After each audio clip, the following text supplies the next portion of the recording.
Welcome to my channel. This is Mario Lloyd, also known as Real Estate Guru PK. On this channel, we talk about my real estate endeavors. We also have the top real estate producers and the top entrepreneurs in the country. Be sure to click the link below with Justin P. with his Support Black Colleges marketing course. Also with Jason White's Crack the Code affiliate link, click that below as well. Also to support the channel, Webull, M1 Finance, Chase, Discover, Robinhood, and Public, a stock trading app. We hope you enjoyed this episode. This is Real Estate Guru PK signing out. How y'all doing? Welcome to another episode. I have Miss Green with me. How you doing, man? I'm doing well. Thank you for having me, Mario. Okay, you come to Houston. You came to Houston 13 years ago. Yep. Correct. About 14. 14 years. 14. Okay. What brought you to Houston? Employment opportunities. Okay. So about 2008, which was right when the real estate and financial crisis hit everybody hard. My husband and I were in an opportunity. I'd been wanting to move from North Carolina for some time, and the stars just didn't necessarily line up. Mm-hmm. And so at that particular time, it did. And I had a great opportunity here in Houston with a corporate housing company. My husband had an opportunity with the company as well. And so we packed everything up and literally moved here during Hurricane Ike. Like when I say literally, I wasn't actually able to be here. My husband and our two boys arrived, and within 24 hours, Ike was coming through. And so I got delayed, my daughter and I, for 2 weeks because flights weren't going out. And so finally was able to join them here and, got firsthand, welcome to Texas, welcome to Houston in a different fashion. And, stuff was delayed and, trucks, we had all of our furniture still on trucks. Our cars were on trucks. So, it was an adjustment. So when you got through that, what brought you into real estate exactly? Well, my entire background is real estate. So 25 years. I started out in the property management industry. So I worked on site on multifamily, worked my way up with several companies from regional property manager to VP. And then when I met my husband, he actually had 2 of his own properties, and he'll tell you the story that's what sealed the deal for him, knowing that I was the one, because I came in and told him he was not running this business like a business. And so I came in and created our own property management company, managed those properties. And then once we relocated here to Houston, we actually had 4 properties. At that time, still in North Carolina. So, and then I got here, fell into corporate housing, still in the real estate industry. And then about 6 years ago, decided to actually go get my real estate license. So I am a realtor, actually sit for my broker's exam next Tuesday, and been growing the business ever since. You grew up wanting to be a lawyer, correct? I did. So, why you didn't go head on with that? Because God had other plans. Okay. So I had always wanted to be an entertainment attorney from the time that I was in 6th grade. Oh. So if you remember, well, you kind of young, so I'm hoping you might remember this, but you remember they used to have career day at school. Yes, right? And your parents would go to school. Right. Yeah. So it just so happened I was actually sick the day that all of the career classes came out for you to sign up. And so when I came back, the only 2 classes that I could go into was either cosmetology or there was an attorney that was coming to speak. And I knew I wasn't going to grow up to do hair. I don't like to do my hair. I just left from the hair shop. Okay. So I said, okay, well, this is the class I have to go into. And I was so fascinated by what this attorney had to say, from the fact that I love speaking. I love being in front of crowds. I love being able to prove my point. I love assisting and serving people. And so when I showed an interest in that, he actually was able to convince my principal that myself and one other young man, this was in my hometown of Southern Pines, which is an hour out of Raleigh, North Carolina, which is the capital. And he took us to a trial. So we were able to actually see all the inner workings, how they picked the jury. We got to listen in on both the defendant and the plaintiff side. And I was stuck, like I was sold on it. But I knew I didn't want to do trial. I didn't want to be a trial attorney. I didn't want to do, tax. law. I knew that. And so I was like, well, where else can I go? And so he encouraged me to look at the entertainment field. And that was the goal. I had no other dream as far as my career was going to be. I was determined I was going to go to Howard, graduate from Howard, and then I was going to either be in New York or come out to LA. And I got pregnant with my oldest son at 16. I had him a week before I turned 17. And, you know, God just had a different trajectory for my life, and I don't have any complaints about it. How was your parents acting like when you had your son that young? Well, I'm a product of a teenage mother as well. So my mother had me when she was 16. Her mother had her. And yeah, so I was determined that I was going to break the cycle. Yes, and I have blessed to say that my daughter is about to turn 17. I can tell you I don't have any grandkids. My two oldest boys know they do not have kids until they're truly ready mentally, financially. And so I'm proud to say that broke the cycle. I broke that cycle. All right. One down. We talked about, you know, you having generational wealth and you're going to pass that to your children. So how important is that for you? Well, it's extremely important considering the fact that I didn't come from that. So, you know, both of my parents, they weren't married, and they both came from the background where, you know, no one really believed in credit. I was raised that my parents thought that cash was king and that, you know, as long as they didn't have to put anything in their name, they felt that that was a level of success. And I imagine for them at that time it was. And so I didn't necessarily grow up in a household where anyone taught me about credit. Financial literacy. Yeah, none of that was relevant in our house. We literally lived, you know, day to day, paycheck to paycheck. And I knew again at an early age that couldn't be my life. You know, if I really went in and talked about my humble beginnings, I would shock everybody on this podcast just because of obviously how I am now. You're the oldest, right? I'm the oldest of four. So I was a latchkey kid. My mother was single mom, so I was responsible for getting everybody in the house. I learned how to cook and clean at the age of 9 and literally raise a family at that age. So even when I got pregnant with my son as young as I did, it wasn't a big deal. Yeah, because I was like, all right, I've already been doing it. It wasn't necessarily my plans for my life, right? But it didn't really stop, you know, where I knew I was headed in life. Okay. You talk about pivoting a lot. How important is the pivot when you're going through life and adversity? Well, extremely important if you plan to be successful in anything. And that's regardless, that's whether you're in a business relationship or a personal relationship. Change is inevitable. And it is one of the hardest things that most people do not know how to adapt to. And so for me, again, being raised by a single mother, we moved every year. So I never really had the opportunity to plant any roots anywhere. So my entire life, when I look back at it from 9 years old, I've always had to pivot.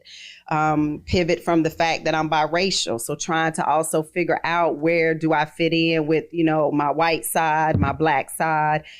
Pivot when it came to being a teenage mother and still trying to go to school and, you know, come into my own womanhood. So I think it's extremely important for you to have and to be successful. I think you need to be able to recognize your strengths and when you need to pivot and also ask for help. Because a lot of times in that change, you need somebody else to lean on to help you get through it. Let's talk about all your rental properties.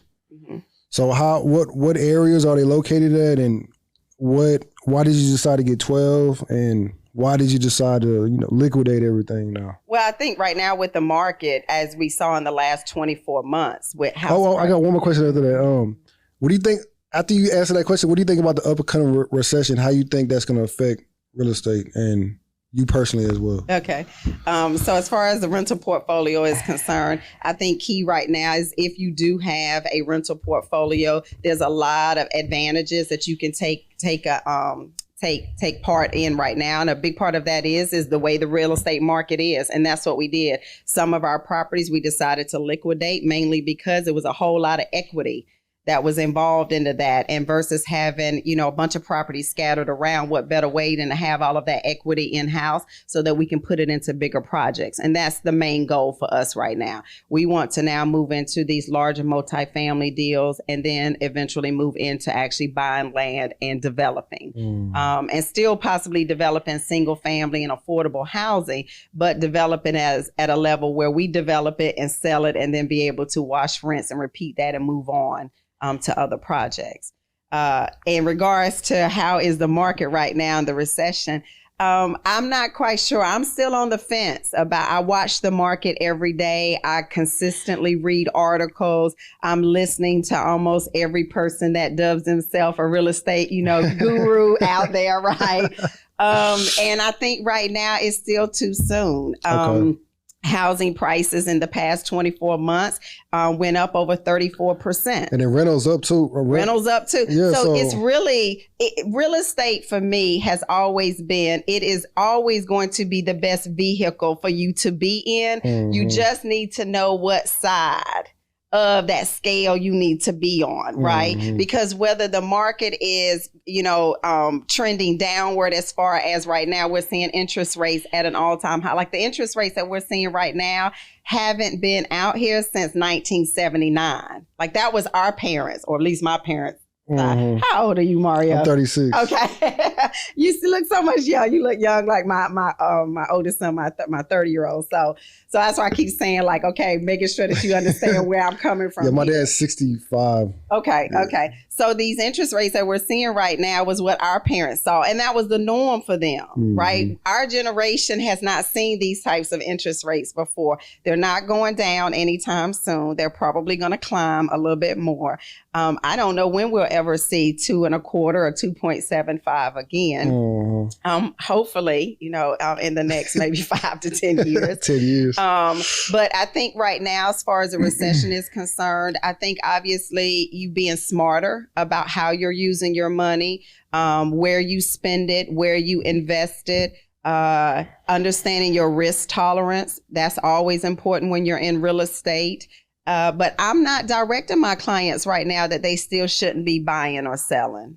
Again, I look at each one of their situations when they come to me, right? And that's the key. And I'm glad you pointed that out, because that's the biggest part when I talk to my clients is you cannot also be so worried about what you're reading out here and what you're hearing, because your situation is completely different. Correct. And so your situation will dictate what your outcome is going to be. But ultimately, it starts with what's your goal? Well, how do you, like for all your mentees, like how do you start them off? Like, do you make sure they have good credit, or you try to get the credit right, or you try to get the mindset right first? Like, how do you start them off? Like, what do you work on them first? And so when you mean mentees, are you meaning the individuals that I'm coaching to get into real estate investing? Yes, okay. ma'am. So the first thing I need to understand is their risk tolerance, their mindset. Why do you want to get into investing? Right now, everybody is trending on Airbnb. Correct. Right? Correct. It's like the new wave. It is. But if you don't have the mindset and you don't understand all the risk that comes along with taking on a property in your name, taking on all of the expenses that comes along with managing that property, who's going to be available if a client gets locked out at 2 a.m. in the morning? Are you going to take that phone call? And even if you have a management team, well, that's another part of your expense. Do you understand your gross profit margin? And what I hear and what I see a lot of times is those individuals don't even know the basics. Correct. So first, I need to understand and how involved do you really want to be? Like, do you want to be the type of investor where you're truly hands off? Well, then that means you might not need to learn all the ins and outs of investing, right? You just really need to partner yourself with somebody else that is their bread and butter, it's their passion. So that means all you want to do is be a silent investor. Put your money over here, let them give you their little reports weekly or monthly, how things are going, and then you go on about your business. So that's the other part I'm trying to really get into is how involved do you want to be? And then when we start the program, before we even start really digging into a lot of the stuff, I'm giving them homework because I really need to see how dedicated you are to this. When I onboard a client, I give them a 1-hour free consultation. And they don't realize it, but the reason why I make it Zoom is because I'm actually watching their body language. I need to know, when are you leaning in when I'm asking certain questions? When are you leaning back? When are you feeling a lot of your communication with nonverbal words, and, because you're trying to figure out what to say to me, or how you want to present yourself in this situation. So I'm watching for all of that, which dictates to me, is this really somebody that wants to do this full time? Have you had to deny a mentee before? Oh, yes. I have actually fired clients before. And I tell them this on that free 1 hour call. Okay. After we go through everything, they tell me about themselves. I unpack, because I always want to make sure I heard you. I listened, I processed it. Now, let me tell you about my services. And I always end with, I'm not an impulse buyer. I don't expect you to be. But let me tell you one thing about my coaching. For me, does not feed my household. Okay. It's more of a hobby for me. It's a passionate hobby, but it's not a business. So there's a difference there. It means I can pick it up and put it down anytime I want to. So when I say that to them, what you're paying me is literally, and we laugh about this, is because mama needs a new bag, mama needs a pair of shoes, but it's not to feed my family. So when I say that, it means I am passionate about coaching you. But if you miss our sessions, if I'm constantly having to remind you about your homework, you haven't read the books that I've told you to read, and you're not showing up and doing the work, you only have 2 times with me. And then I'm going to come to you and say, you know what? This is a waste of your time, my time, and your money. I don't want to continue with this. So you come back to me when you're ready. Do you think they just want to get rich overnight? Oh, yeah. Yeah. Most people don't want to do the work. Yeah. I just did a post today that was about learning how to run your own race. And most of the time right now, with social media being so rampant the way it is, and everybody wants to have the life that they're seeing other people on social media have, but nobody is really pulling back the curtains and asking the questions. Sis, how long did it take you to get here? I got girlfriends all the time that look at me and say, Deanna, you're doing so well. Deanna, you got many things going on. And I'm like, but if you knew, this is 25 years in the making. Okay, this didn't happen 24 months ago. It's been 25 years in the make. Just the networking and the connections that I've had to make in the last 14 years of being here in Texas, that alone has taken time. So yeah, I do tell them, I'm like, you don't want to do the work? I'm definitely not your coach or mentor. How's being a realtor helped you with real estate? Well, initially when I added my real estate business, this is something that I coach my mentees when they're in the entrepreneur program with me, is I added my realtor license actually as a wraparound service. So my bread and butter was the temporary short-term rental business for the first 8 years that I was here. And what I had noticed was I was getting these corporate clients. They were being relocated to the Houston area. And then once their temporary housing allowance was up, they were coming to me and saying, hey, Deanna, I now need a realtor. And so I was just pairing them up with people that I knew. And I think that probably went on maybe about a year before the light bulb went off. And I was like, girl, you are pushing money out the door. And so I said, okay, well, I'll go get my real estate license. But it was really just to assist those particular clients. And then from there, it evolved reputation-wise, referral-based, started getting out there. And then people were now coming to me outside of corporate housing. I need to buy a home. I need to sell a home. I need to buy investment properties. How do I do this? And so it's just been a natural evolution. And again, that's what a lot of people don't see behind the curtain. That my first 2 years, I tell my realtors now that, you know, they're struggling, they're frustrated. They've had their license now for a year or 18 months and haven't really sold anything. And I'm like, it took me a long time to really, really start getting a book of business, because in Houston alone, I mean, there's over, 90-something thousand realtors that are active in this area. That's some heavy competition. It is. So you have to have a bunch of other things going on. And that is why my brokerage firm has so many different legs to it, because there's absolutely no way that I would be able to have the lifestyle that I want to have being just a realtor. What made you get into We Buy Ugly Houses? So as I told you, back in North Carolina, we had investment properties. When we moved here in 2008, and just like everybody else in the country, we got hit hard during the real estate burst. Yes. Mm-hmm. And so we lost those properties. We ended up North Carolina? we did a foreclosure on one, and then we did short sales on the other two that we had. So we were Did that affect your credit? Oh yeah, like so and one of the things I talk about, especially when you are in a relationship, my husband and I learned a very important lesson from that if you are married and y'all are sharing, credit, have one person carry all of the personal debt and leave the other person's credit free to be able to do things. Well, we didn't know that early on. No one had taught us that. But we learned that quickly when we had to make a decision whose credit's going to take the hit so that we could still be able to have some type of lifestyle here in Texas. And so my husband, being the man that he is, said, I'll take the credit hit over here. Let's make sure your credit stays right so we can still be able to provide for our 3 kids. So it was under the LLC? No. So at that time, those were all personal. Another lesson, okay, right? That we had to learn the hard way. Don't have it in your personal name. But at that particular time, So it was on both your names? Yeah. Well, so we had a couple of properties. Most of the properties were in his name. 2 was in his name. And then one was just our main house was in our name that we had converted to a rental. Okay. So that one we were able to do a short sale. So it didn't have as big of an impact on my credit as it did with the foreclosures that we had on his. So 7 years of me really working hard to get his credit back right and everything. And so we rented the first 7-8 years that we were here. We built back in 2014, I think was when we built our first house in Richmond, Rosenberg area.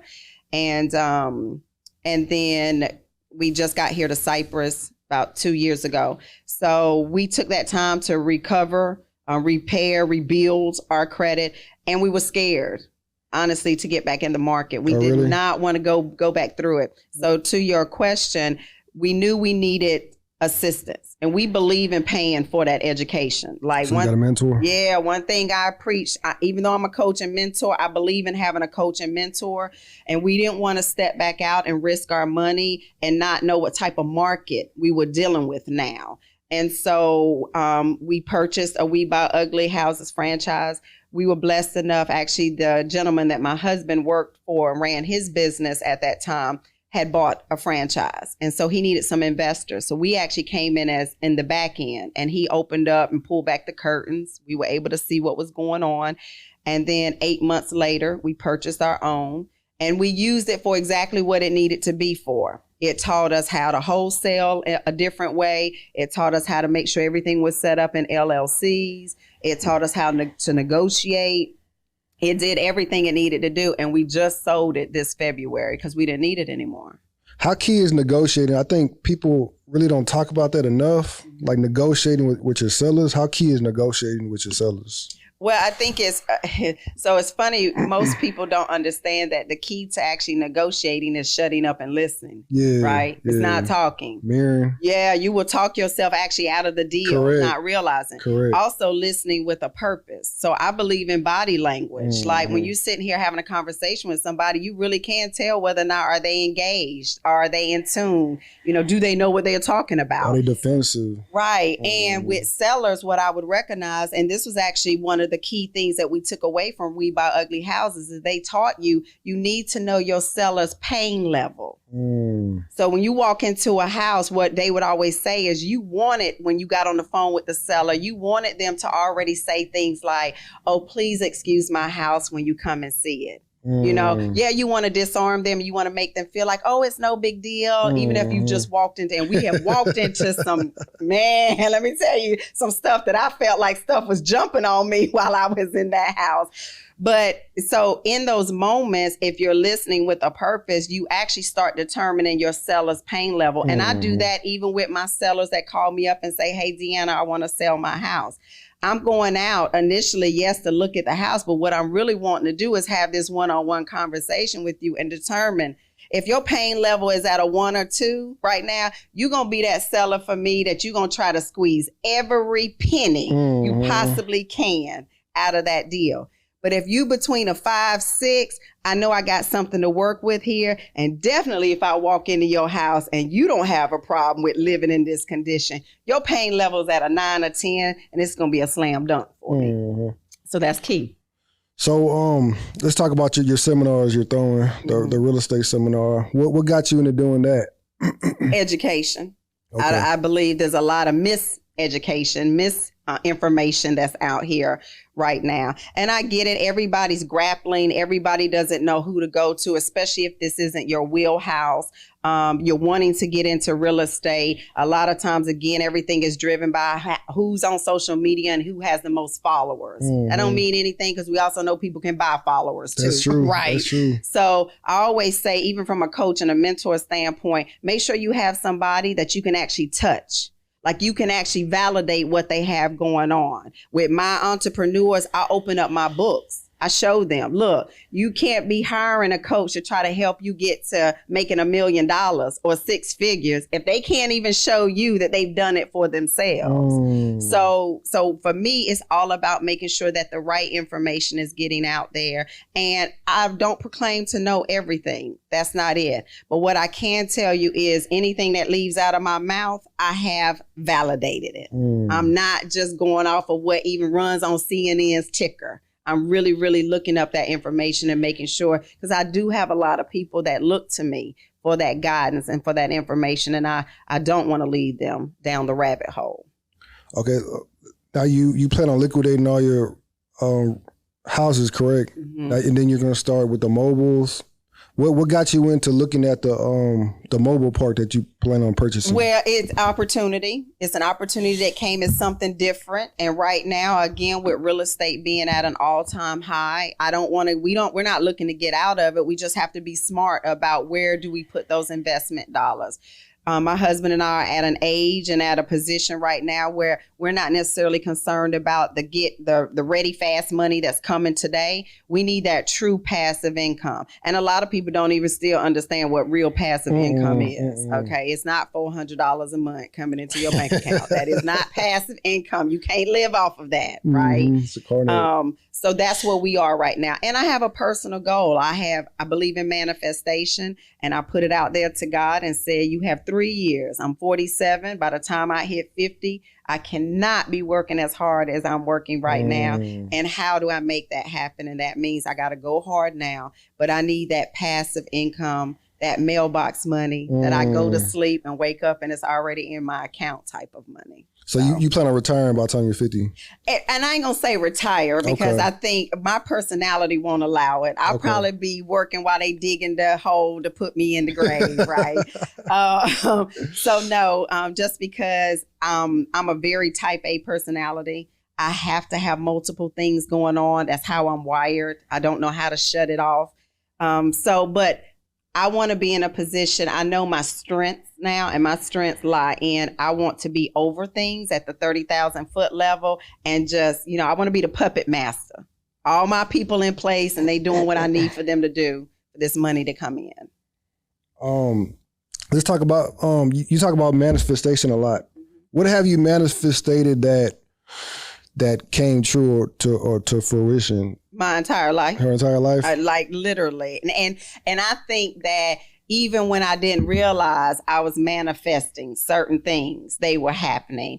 I told the Lord that I knew that the amount of hours that I worked and put in, that the only way I was going to meet my future husband was at work. I put it out there. Now, I didn't necessarily know that that's exactly what would happen. That's why I met my husband. We worked together. We've been married now, just celebrated 21 years, 23 together. I put that out there. I manifested and told the Lord that, listen, before I hit 40, I want to be either running somebody else's company. That means I'm at the top of the food chain, or I want to be running my own company. At 39, he made it happen. I put it out there and told the Lord, I want to be on somebody's TV screen, movie screen. I don't know what that looked like, but even at this age, I want to be an actress. I just finished a film last year, my first feature film that comes out in November, Jacob Broken by God. I told the Lord that I wanted to hit $1 million. before I hit 40. He made that happen several times over. My kids, I wanted to make sure that I had kids that would be proud of me and wouldn't go anywhere. And my kids know they can't leave the state of Texas. So, from a manifestation standpoint, I truly walk with an air of authority, Mario, that there's nothing I can't put out here that the good Lord is not going to give me, because I know that what he gives me, and he knows that I'm also going to make sure that I share. So you're never going to leave Houston? No, we're done. We're done. Yeah. I see you like in LA or Miami or something like that. No. So first of all, LA is too damn expensive. So you want to get into movies, though, right? Yeah, but okay, that's a hobby, right? So I know how to categorize. I know what's real business and what's going to be what keeps me up at night. Acting doesn't keep me up at night. Okay. Real estate keeps me up at night. That's your passion. Making money keeps me up at night, right? So that's more so. Like I told you, my oldest is 30. My middle one just turned 21. My daughter will be 17. So this is her last year of high school before she's off to college. So now it's all about mama checking off all the things on her boxes that, have been there. And I don't plan on leaving this earth unless I do them. I think we talked about this earlier about the legacy and passing the housing down to your kids. How important is that for you? Like, for they could be... And I got one more question. Are you okay if they decide to get like a 9-to-5, or do they need to be entrepreneurs? Oh, no. I've never pushed entrepreneurship, but what I have pushed is that they have options. That wasn't necessarily the case with me. My dad has been working at the same company since I was 2 years old. So that's 45 years. And it was funny because I would change jobs every 2 to 3 years. Mm-hmm. I had a mindset like a relationship. It's like the first year, I'm going to show you that everything I told you on the resume is who I am. The second year, now you need to be looking at me for promotions. And by the third year, if I haven't moved up, I was throwing up the deuces. I'm gone. And it drove my dad insane because he could never understand that. And so I don't have that mindset when it comes to my kids. What I want them to be is to be financially healthy. I want for them to be smart about their money and also knowing how to make their money work for them. And real estate is it. So it's important, as you brought up, that they have their first house before they're 30. If it happens before then, great. But our way of helping is we have a house right now that's going through renovations. That house will actually be our oldest son's house. So it will be deeded over to him. He just hit 30. Mm-hmm. So we're right on track.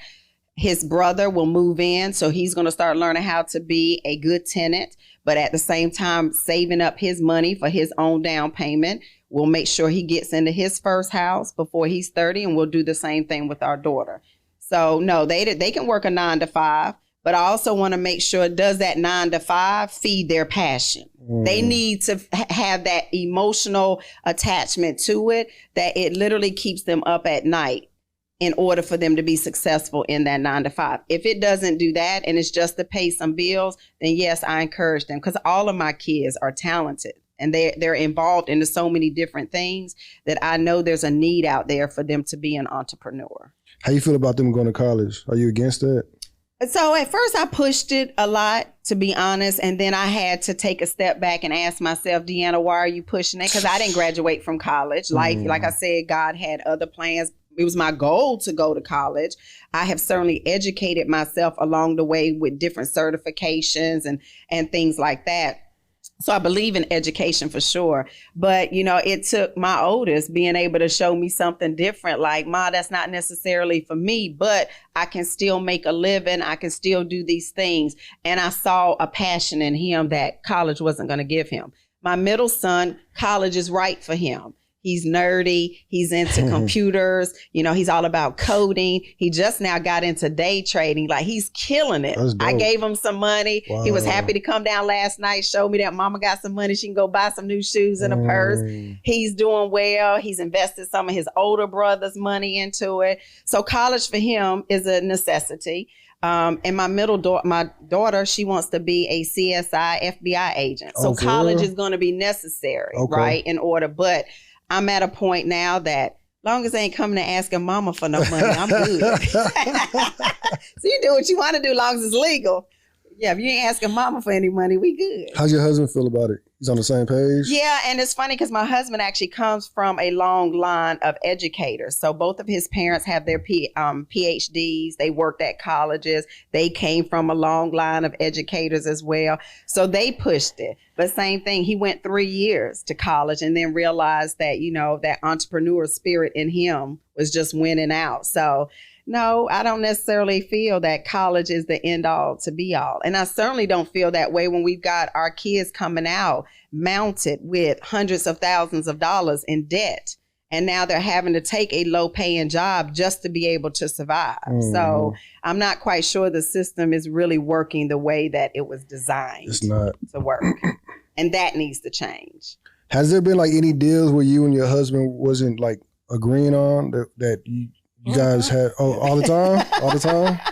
No, I won't say all the time, but I can walk in and look at a property and have a different color lens on and see all the potential. I'm the creator. Okay. So I'm the one that I can walk in and be like, okay, well, if we knock this wall down and we do this and we do that, but also I have the real estate background. I've already pulled comps. I know what's going on in the area. Okay. Those types of things. So he doesn't really have imagination? No, I ain't gonna say imagination. Don't let me put it out there like that on him.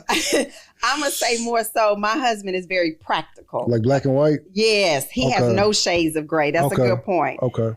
He has no shades of gray. So if he can't walk in and 100% see it, he's like, oh, this ain't the house. Okay. So there's been times that I've had to push back and say, nope, this is. And then once we get into the renovation, he's like, okay, I see it now. But then there's been times where I've had to take his lead and I can tell that I'm trying to push it. Okay. You're trying to make it a deal. Yeah. I've done that. I've done that a couple times. Yeah. So we're a nice balance to each other. Yeah. So y'all balance each other out. Oh, yeah. I tell people all the time, he's the calm after my storm. Because if you can't tell, I'm the bull in the china store, right? So I'm come in there and wreck stuff up and then apologize afterwards, and that's not him. He's the woosah. Calm down. After you do the park, what's next? Like after you do that park and you get the 51 doors, what's after that? Like, do you plan on selling that like in 5 years and then? Well, it's a good point you bring up. So that's what we're doing now. So we're going through all of the due diligence, and that's the whole process of now me trying to figure out, do we keep it for 5 years and sell it when obviously the market appreciates even more? Do we refi and do a cash out? What side of town is it on? It's not down near Corpus Christi. Oh, okay. Okay. So it's a good area of where everybody, tends to go down there vacation wise and things like that. So we're still in the beginning stages. Long-term goal is I want to move our firm into the development side. So I'd love to be able to get involved with the city of Houston. Right now, there's a shortage as far as affordable housing is concerned. They don't necessarily have a lot of minority-owned developers and builders. That's, involved with what's happening. So I'd like to be able to get involved with that and then start buying up land and actually developing on it. So I want to leave my kids with a very, very profitable portfolio. But they have to keep it. So that's the other. So we're still working to make sure they know. That's gonna be the clause. Yeah, I want it to keep being passed on and on and on and on. I foresee, even though I won't be here, I foresee my great grandkids being able to say, my great grandmother started this. So that's what I'm looking forward to. I'm gonna leave it right there. I'm gonna do it's like an either or. Okay. You just gotta pick one and then we'll be done. Okay. All right. North Carolina, Houston. Houston. Stocks or real estate? Real estate. Airbnb or real estate? Real estate. Realtor or property manager? Realtor. Wholesaling or flip? Flip. Commercial building or house? Say that again? Commercial building or house? Oh, commercial building. Okay. Yeah. Money or equity? Equity. Section 8 or regular tenant? I take both. You take both? Yeah. I don't think anything's wrong with Section 8 at all. That guaranteed money. We had Section 8 clientele back in North Carolina, and actually some of the best tenants that we had. So. Yeah, I'm kind of getting back into it. Yeah. The first one I hate messed up my property really bad. Yeah. So, I'm gonna get back into it. Okay. 2 million followers or rent a property. Rental property. Okay. I don't care about 2 million followers. Unless you paying some bills. 850 credit score or $1 million. $1 million. I already got the 850 credit score. Okay. Thank you so much, ma'am. I You're really welcome. appreciate you for coming out. Thank so you. I much. appreciate this.